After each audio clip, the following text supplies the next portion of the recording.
Des voitures, c'est vrai quand même qu'il y a des gens qui ne respectent pas non plus le code ou les règles en la matière.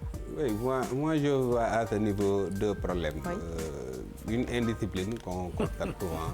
Tout à fait, non, vous avez raison. Il y a cette culture citoyenne qui n'est pas assez ancrée dans nos habitudes. Mais aussi, il y a la forte concentration des activités à Dakar. Dakar est la capitale politique et la capitale économique en même temps. Ça pose problème. Oui.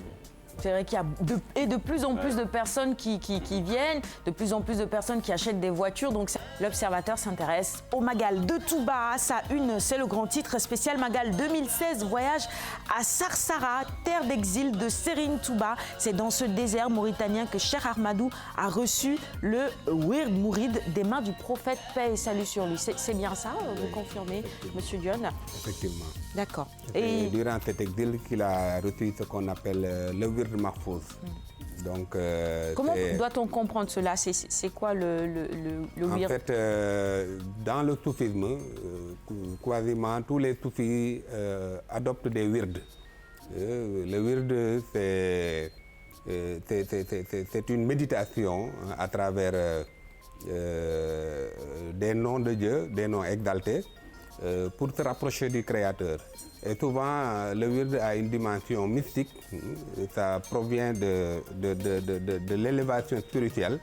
Et souvent, c'est une consécration de l'effort spirituel qui est mené. Donc, c'est assez important. Souvent, on pense qu'il n'y a aucun wird dans le mouridisme, mais en réalité, il y a ce wird mahfouz. Mais le mouridisme n'est pas cantonné au wird.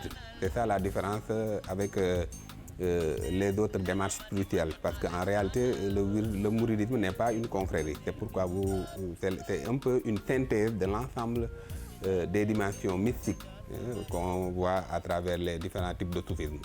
Très bien. Scientifique de l'action de Khadimou Rassoul, c'est le livre de Alioune Dione, ou si vous préférez, Badara pour les intimes. Il est venu nous le présenter et nous en parler, et c'est tout de suite.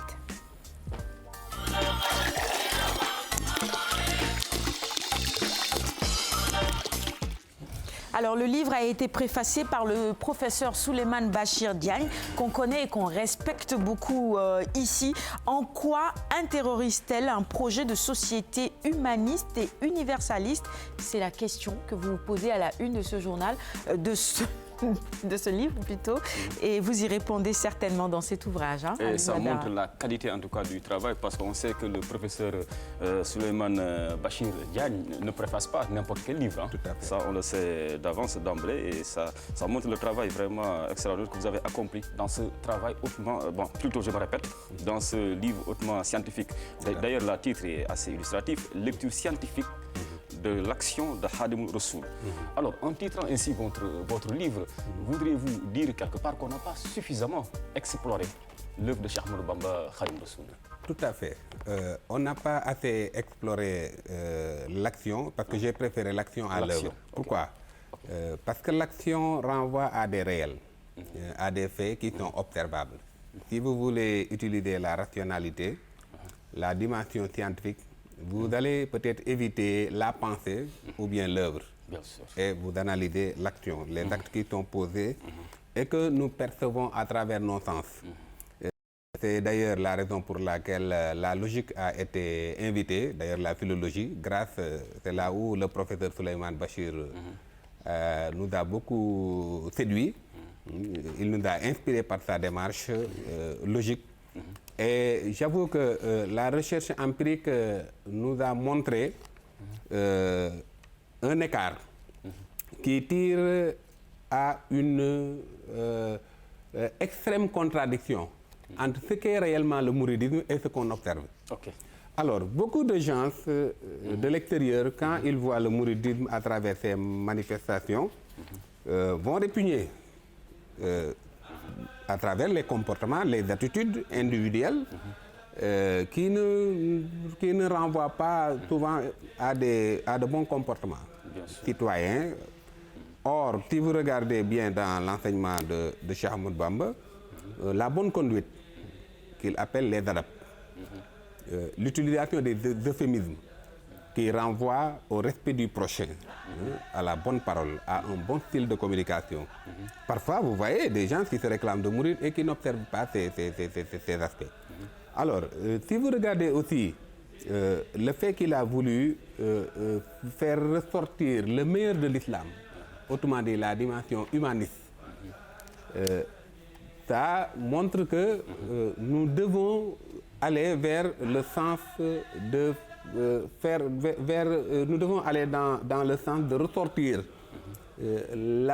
de ressortir cette dimension souvent qu'on ne voit pas. Si vous analysez le contexte géopolitique actuel, vous pouvez penser que l'islam n'est pas humaniste.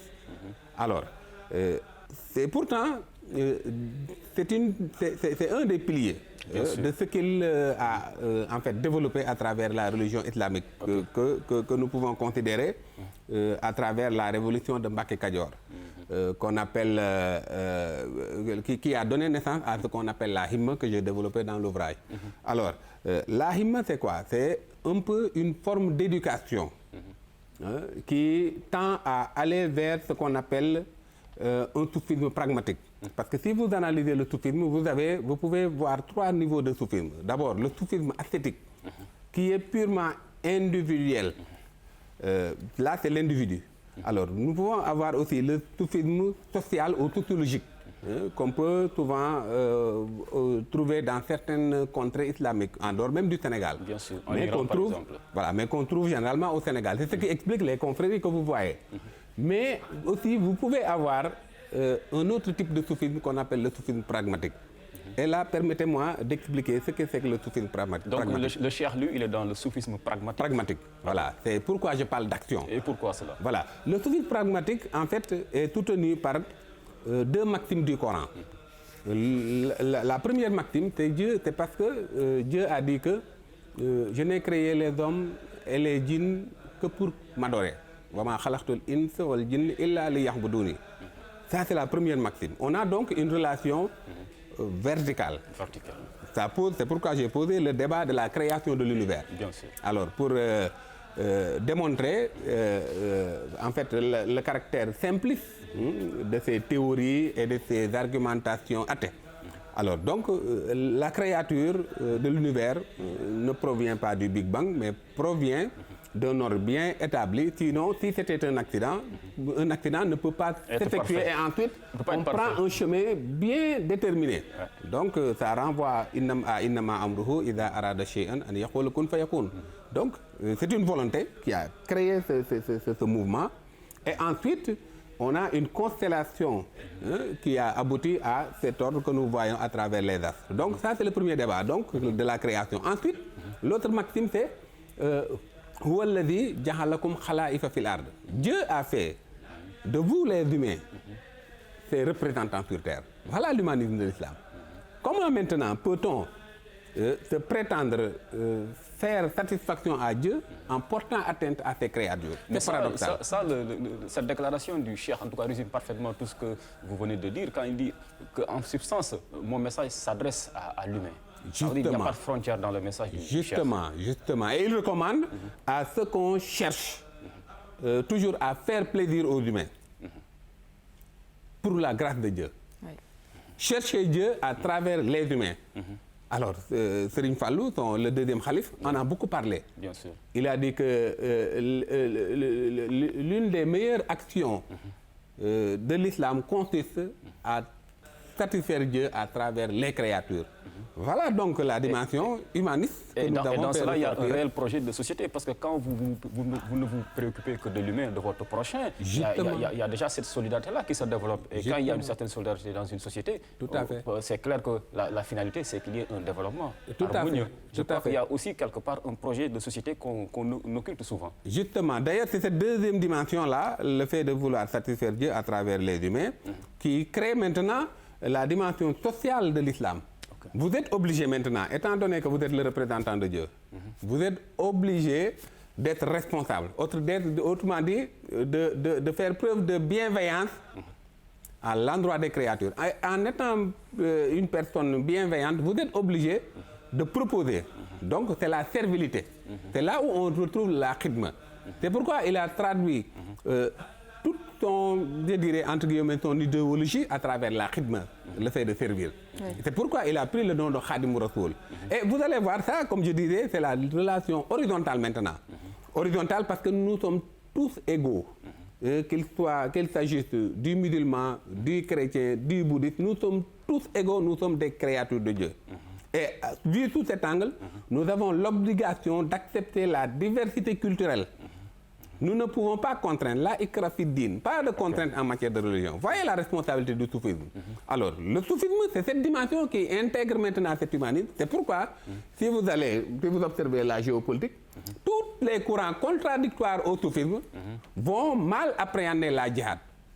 Ils vont appréhender la djihad sous la simple dimension militaire. Or, la djihad ne traduit pas la guerre.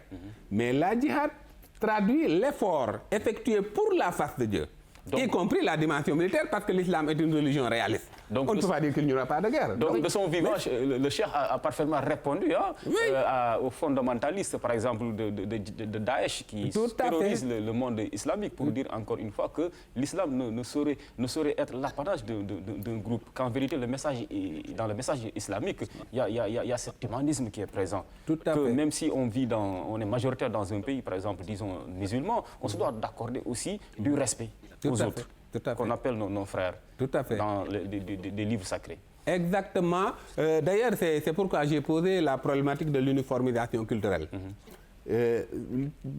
Beaucoup de déviances, beaucoup de problèmes proviennent de cette perception uniformisante de la religion. L'islam est un ensemble de cultures. Bien sûr. On confond l'arabisme à l'islam. C'est clair. L'islam étant universel, ne peut pas être contraint à l'Arabie ou bien à la culture arabe. Bien sûr. Beaucoup de comportements que nous observons proviennent purement de la culture arabe. Bien sûr. Et cela n'a rien à voir avec ça n'a rien à voir avec l'islam. Il y a quand même une certaine différence entre la religion et la culture. Justement. On est de culture négro-africaine. Les Arabes, ils ont leur culture propre. Mais tout ce qu'on partage, c'est la religion. D'ailleurs, je l'ai développé à travers l'ouvrage, là où je parlais de cette approche globale, holistique, qui veut que nous prenions en compte l'ensemble des paramètres pour interpréter à la fois les textes coraniques, mais aussi les actes posés, soit à l'époque du prophète, soit en tout cas l'interprétation de la ijma, c'est-à-dire des ulémas, qu'on prenne en compte simultanément à chaque fois la dimension littérale, la dimension littéraire, la dimension contextuelle, la dimension sociale ou culturelle, et enfin la dimension de la finalité de l'islam. Très bien. D'ailleurs, ce dont vous parlez, Alioune Badara, oui, je vais lire quelques passages. Tu en parles généralement sur le plateau, même dans l'habillement parfois. On a l'impression que les gens se sentent contraints ou obligés d'adopter la culture arabe en mettant de côté notre culture à nous, notre tradition à nous, alors que évidemment, on peut tout à fait être habillé avec nos grands boubous à la sénégalaise et être de très bons musulmans. Réhabiliter même la culture négro-africaine. Tout à fait. Quand vous voyez le comportement du mouride, tout reflète sa culture. Allez, je lis quelques passages si vous permettez. Page 144 de votre ouvrage. La première splendeur de l'islam à travers le soufisme est contenue dans l'amour qui réside dans le culturel et le social, plus fort que la seule crainte. La crainte est obligatoire, mais dispose moins à la générosité et au don de soi que l'amour soufi. L'amour à l'endroit de Dieu est plus fort que la crainte. Si l'on sait qu'on ne peut aimer ce qu'on n'a pas connu et qu'on n'a pas senti comme la connaissance philosophique, l'amour est alors intrinsèque à la perception, mais aussi est compatible au discernement, même s'il le partage avec la crainte. Vous avez cité le passage qui m'a le plus séduit. C'est extraordinaire. Quelle heureuse coïncidence. En fait, l'amour et la crainte. Voilà, j'ai parlé de la relation verticale, c'est-à-dire l'adoration à travers Dieu. Là, nous avons l'amour et la crainte. On doit aimer Dieu, mais on doit le craindre. Pourquoi on doit le craindre? Parce que Dieu est puissant et qu'il peut sévir s'il se fâche contre ses créatures. Donc, c'est obligatoire que, ontologiquement, que dans la religion, qu'il y ait crainte. Et vous regardez maintenant, dans la relation horizontale, là, il n'y a pas de crainte. Pour quelqu'un qui comprend que toute puissance provient de Dieu et que l'autre créature ne peut absolument rien sans la volonté de Dieu. Là, c'est seulement l'amour. Donc Dieu, dans la relation verticale, Dieu a les deux, l'amour et la crainte, mais dans la relation horizontale, il n'y a que l'amour. Alors, pourquoi j'ai aimé ce passage? Parce que quand vous craignez par rapport à une dimension de l'être que vous craignez, par rapport à la sévice, pas par rapport à l'être dans sa globalité.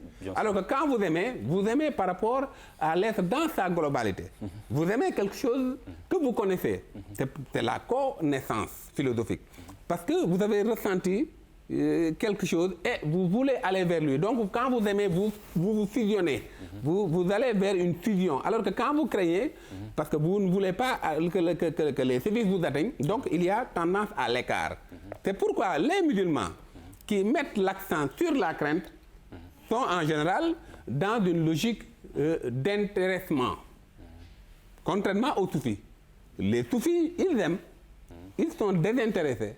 Et par conséquent, on a cette splendeur dans le soufisme. Et ils sont moins radicaux que les autres alors. Et ils sont moins radicaux par conséquent. C'est ça la finalité. C'est normal, c'est l'amour. C'est clair qu'on n'aura pas vraiment. Oui, tout le une temps dernière question pour cette première sur partie. cet ouvrage scientifique. Oui. Mais sur la dimension économique du mouridisme, ça aussi on le dit bien souvent. Qu'est-ce qui pourrait nous permettre d'étayer en tout cas cette thèse pour dire qu'en vérité, dans le mouridisme aussi, il y a un réel projet économique. Tout à fait. Sur cette dimension, d'abord, le cheikh avait donné un signal très tôt. Quand il a créé sa ville, d'ailleurs, voilà un leadership qu'on perd de vue souvent. Il a créé la ville de Touba à l'époque coloniale. Ouais. Ça, c'est un leadership. Ça, c'est de manière indirecte l'affirmation de l'indépendance du Sénégal. Dans un milieu hostile à l'époque. Hein? Dans un milieu hostile sur le plan Dans un milieu hostile, une forêt. Alors, même l'administration coloniale n'y croyait pas. Certainement, s'il savait ce que cette ville allait devenir, elle allait refuser. Mais ça montre le génie. C'est-à-dire, c'est pourquoi je dis que Cheikh Ahmadou Bamba a gagné la guerre. Parce qu'il était plus intelligent que les colons. Sans avoir combattu. Voilà. Donc voilà cette forme. Voilà la noblesse même de cette forme de la guerre intelligente. Inni ujahidu bil ulumi wa bit tuqa. Donc il mène une guerre sainte par l'intelligence et non par la violence. Donc cette dimension économique, en fait, est une forte recommandation de Cheikh Ahmadou Bamba. Ce n'est pas pour rien que les mourides sont naturellement des entrepreneurs. Il avait dit en wolof, na ngeen bàyyi xel ci lépp lu ngeen def. Ngeen di ko defal seen bopp. Ndax ku leen mënal sañal leen. Voilà l'indépendance économique. L'indépendance économique. Je l'ai développé dans l'épilogue de l'ouvrage. Actuellement, on parle de mobilisation des ressources, mais c'est dommage. Les fonds qui proviennent de l'extérieur, de la diaspora, si vous agrégez l'ensemble de ces flux, c'est supérieur à de l'aide publique au développement. C'est clair. Et pourtant, nous voulons fonder notre développement sur l'aide publique au développement. C'est dommage, c'est paradoxal. On ne mobilise même pas 20% de nos potentialités à l'interne. Et pourtant, la communauté mouride, à chaque fois qu'elle pose des projets, elle les réalise intégralement. Évidemment, ce n'est pas le même contexte. Mais nous pouvons quand même inspirer nos politiques. D'ailleurs, l'ouvrage vise à apporter cette contribution. Nous pouvons voir comment maintenant transposer cette approche communautaire qui fait que Touba est actuellement la deuxième ville, qui fait que tout ce qui gravite autour de Cheikh Ahmadou Bamba, ses dignitaires, ses khalifes, pose des actions d'envergure étatique. Je donne l'exemple de Khelkom, qui avait à l'époque 30 000 enfants, Dongo. Alors, je donne l'exemple des instituts Al-Azhar, qui font plus de 75 000 pensionnaires. Ce sont des actions d'envergure étatique. Et on a des actions concrètes déjà avec ses premiers successeurs, son premier calife, Serigne Modou Moustapha, quand il avait émis le vœu en tout cas d'étendre le réseau ferroviaire jusqu'à Touba, on riait sous cap. Tout à fait, on n'y croyait pas. Au sérieux, on n'y croyait pas et il a pu mener ce projet-là à bon port. De même que la construction et l'achèvement de la grande mosquée par son successeur à lui, Cheikh Mohamed Fadal en 1963. Voilà des exemples concrets. Voilà des exemples concrets. Si on a pu, et en pleine crise mondiale, si on a pu réaliser dans les moments les plus hostiles, les plus difficiles, mais pourquoi ne pas le faire dans un moment beaucoup plus favorable? Voilà la question que je pose. Mais évidemment, il faut dire que aussi, les mourides qu'on avait à l'époque par leur engagement ne sont pas les mourides qu'on a actuellement. Ça, il faut le reconnaître. Les mourides actuels sont comme moi. Alors, ils ne sont pas assez déterminés. Ils n'ont pas cette himma-là, cette volonté préoccupante qui signifie, en wolof, teggin. que je qualifie de philosophie du contournement. Pourquoi contournement? Parce que teggin, ça renvoie à contourner. Oui. Mais aussi teggin, ça renvoie à une des valeurs que Cheikh Ahmadou Bamba a demandé d'observer, à savoir la bonne conduite, am teggin. Très bien. Alors, la bonne conduite. Merci beaucoup. J'aime bien docteur, cette dernière partie. On reviendra sur les autres aspects du livre dans la deuxième partie. Tout à fait. Avec vous, allez, Touba est la capitale du mouridisme. Elle fut créée en 1888 suite à une étape de son ascension spirituelle. Elle a la particularité de rejoindre les 3 principaux lieux sacrés de recueillement de l'islam que sont la Mecque, Médine et Jérusalem, auxquels elle se distingue de la forme et de la genèse tout en convergeant dans la même et unique finalité. Toujours un extrait de votre ouvrage, Dr Alioune Dione Badara. Merci. Si vous permettez, cité de Ilham et de Amadou. Dr Alioune Dione, merci également d'avoir accepté notre invitation aujourd'hui. Votre ouvrage, nous le recommandons évidemment vivement à tous nos téléspectateurs. Bon Magal à vous déjà. Un dernier mot, justement. Un dernier mot, peut-être. Moi, j'aimerais bien vous rapidement, si vous le permettez, Sarah. On a sur 10 secondes, il est 8h05. Cette dimension-là qu'il y a dans la vie, en tout cas dans le combat de Cheikh Ahmadou Bamba, la non-violence qu'il a pu réussir, contrairement à certains. Voilà, tout à fait. Dans cette non-violence, il faut voir que la non-violence de Cheikh Ahmadou Bamba est antérieure à celle de Gandhi et de Martin Luther King, dans le fond comme dans la forme. Parce que dans la non-violence de Cheikh Ahmadou Bamba, on a une attitude non réactionnaire. Il avait un mobile antérieur qui l'a amené à dérouler un projet de société. Et ce sont les colonisateurs qui sont venus après pour réagir. Mais ce n'est pas lui qui a réagi. Si vous regardez maintenant pour Gandhi et Martin Luther King, c'est à la suite d'un constat, d'une injustice sociale qu'ils ont réagi. Ils ont réagi par rapport à cette injustice sociale. C'est ce qui fait que s'il n'y avait pas ce contexte d'injustice, ils n'allaient pas adopter l'attitude qu'ils ont tenue. Ce n'est pas le cas pour Cheikh Ahmadou Bamba. Donc, c'est intrinsèque, sa non-violence est intrinsèque à sa philosophie, à sa démarche. Ce n'est pas le cas pour les autres. Merci. C'est en ce sens que c'est une non-violence atypique, mais aussi antérieure. Très bien. Voilà. Merci beaucoup, Dr Dione, d'avoir accepté notre invitation. Encore une fois, bon Magal à vous et à tous les pèlerins. On va terminer